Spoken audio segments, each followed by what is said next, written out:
In the sprawling, sun-kissed suburbs of Johannesburg, where jacaranda trees lined the streets with purple confetti, lived a young man named Simon. At 27, Simon's life was a quiet rhythm of trimming hedges, mowing lawns, and tending to the vibrant flower beds of the wealthy homeowners who employed him. He was a garden boy, a title he wore with a mixture of quiet dignity and unspoken frustration. Simon was known for his strong back, his calloused hands, and a smile that rarely reached his eyes. He worked for the Hendersons, a kind but distant couple who lived in a grand house, with a garden so vast it felt like a small park. Simon had come to the City of Gold from his small, dusty village in the Eastern Cape, a place where the earth was generous, but opportunities were scarce. He carried the hopes of his family on his shoulders, his aging mother, his younger sister who dreamed of becoming a teacher, and the weight of ancestral expectations. The city, however, was a harsh teacher. The money he earned was barely enough to cover his own modest living expenses and send a small portion back home. Each month, the hopeful inquiries from his mother about his progress felt like a fresh wound. "It was trying," he would tell her, but the city was a relentless beast. The Hendersons were not unkind. Mrs. Henderson would often bring him a glass of cold lemonade on hot afternoons, and Mr. Henderson would sometimes chat with him about the state of the cricket team. But their world was separate from his, a gleaming, untouchable sphere of expensive cars, lavish parties, and casual wealth. Simon watched it all from the periphery, a silent observer in their perfect world. He saw the ease with which they spent money, the casual disregard for amounts that could change his family's life forever. A seed of resentment, small and bitter, began to sprout in the fertile ground of his desperation. One sweltering Tuesday, opportunity, or what seemed like it, presented itself in a moment of carelessness. The Hendersons were preparing to leave for an overseas holiday. Their house was a flurry of activity, with suitcases being packed and last-minute arrangements being made. Mr. Henderson, in his haste, left a thick envelope of cash on the kitchen counter. It was meant for the pool maintenance company, a substantial amount tucked away for when they were gone. Simon, who had been called inside to move some heavy pot plants, saw it. His heart began to hammer against his ribs, a frantic drumbeat of temptation. He stood frozen for a moment, his gaze locked on the envelope. It was a lifeline. It was his sister's school fees, a new roof for his mother's crumbling house, a chance to finally be the son and brother he was supposed to be. The voice of his conscience, a faint whisper from his village upbringing, warned him, but the roar of his desperation was louder. His hands trembled as he glanced around. The house was momentarily empty. With a swift, guilt-ridden movement, he snatched the envelope, tucked it deep into the waistband of his work trousers, and walked back out into the blinding sunlight, his world forever altered. Every rustle of leaves, every passing car, sent a jolt of terror through him. He finished his work with shaky hands, avoiding eye contact with the Hendersons when they came to say their goodbyes. They wished him well, completely oblivious to the crime that had just been committed under their own roof. As their car pulled out of the driveway, a wave of sickness washed over Simon. He had done it. There was no turning back. That night, he didn't sleep. He lay on his thin mattress in his small back room, the stolen money a burning weight under his pillow. The faces of his ancestors seemed to stare at him from the shadows, their eyes filled with disappointment. The next morning, before the sun had even risen, Simon packed a small bag, boarded the first bus heading east, and ran. He ran from Johannesburg, from the Hendersons, and from the man he had become. The journey home was long and silent. He stared out of the window at the passing landscape, the vibrant green of Gauteng slowly giving way to the dry ochre tones of the Karoo, and finally the rolling hills of the Eastern Cape.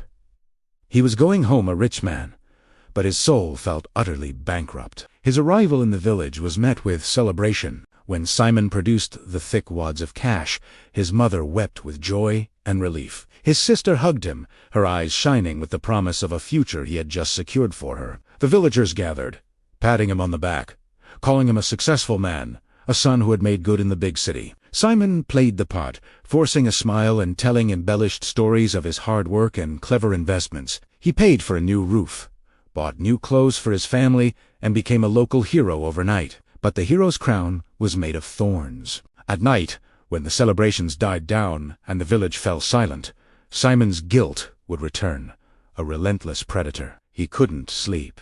The image of the Hendersons' trusting faces haunted him. He started drinking heavily, hoping the local sorghum beer could drown the voices in his head, but it only amplified them.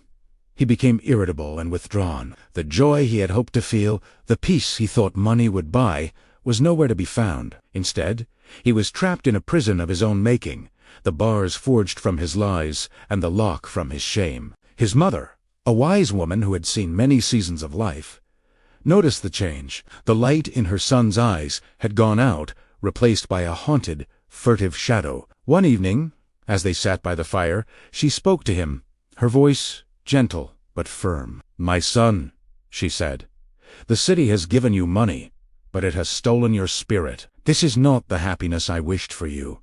Her words pierced through the fog of his denial. In that moment, surrounded by the quiet wisdom of his mother and the ancient land of his birth, Simon broke down. The confession poured out of him, a torrent of guilt, fear, and regret. He told her everything: the envelope, the theft, the flight, and the unbearable weight he had been carrying ever since. His mother listened without judgment, her hand resting on his trembling shoulder. When he finished, there was a long silence, broken only by the crackling of the fire. "The money is a curse, Simon," she said softly. "It was not earned with an honest heart, and it will never bring you peace. There is only one way to free yourself."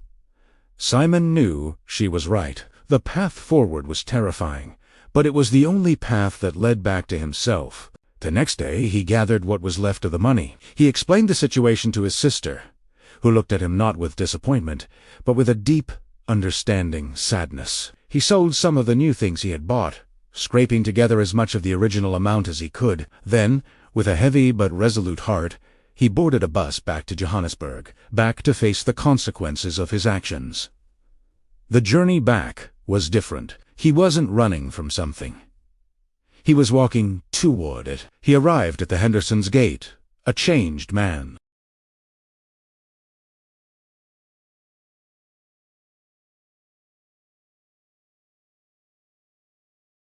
Mr. Henderson answered the door, his face etched with confusion, which quickly turned to a cold, hard anger as he recognized Simon. Before Mr. Henderson could speak, Simon began his confession, his voice cracking with emotion. He held out the money, explaining what he had done, why he had done it, and the living hell he had endured since. He didn't make excuses. He simply laid his broken soul bare on their doorstep, expecting to be met with police and handcuffs. He ended by saying he would work for them for free, for as long as it took, to repay the rest of his debt and earn back a fraction of their trust. Mr. Henderson listened, his expression unreadable. Mrs. Henderson had come to the door, drawn by the commotion, and she listened too, her eyes filled with a mixture of shock and pity. When Simon finished, there was a heavy silence. He braced himself for the inevitable, but instead of anger, Mr. Henderson let out a long, slow sigh. He looked at the money in Simon's hand, then at the young man's tear-streaked, remorseful face. "It takes a very big man to run away, Simon," he said, his voice surprisingly gentle. "But it takes an even bigger man to come back." They didn't call the police. In an act of profound grace, they saw not a thief, but a desperate man who had made a terrible mistake and was trying to make it right. They took the money, and they accepted his offer to work off the rest. The dynamic between them shifted. The invisible wall of class and circumstance was breached by the raw, honest truth of human fallibility and forgiveness. Simon returned to his work in the garden, but it was different now. The rhythm of his work was no longer a symbol of his stagnation, but a path to redemption. He worked with a renewed purpose, his hands no longer just tending to flowers, but also mending his own broken spirit. The Hendersons treated him not as a servant, but as a young man finding his way. In the end, Simon's greatest wealth wasn't found in a stolen envelope of cash, but in the peace he discovered by facing his own darkness. He learned that integrity was more valuable than any amount of money, and that true freedom wasn't about escaping your problems, but about having the courage to face them head. The garden, once a symbol of his confinement, became his sanctuary, a place where, Day by day, he cultivated not just plants, but also his own honor, and in the quiet evenings, as he sat in his small room, the ghosts of his ancestors no longer stared with disappointment, but with a gentle, approving nod. Thank you for watching. If this story touched you, please like, share, and subscribe for more content that explores the depths of the human heart. Until next time.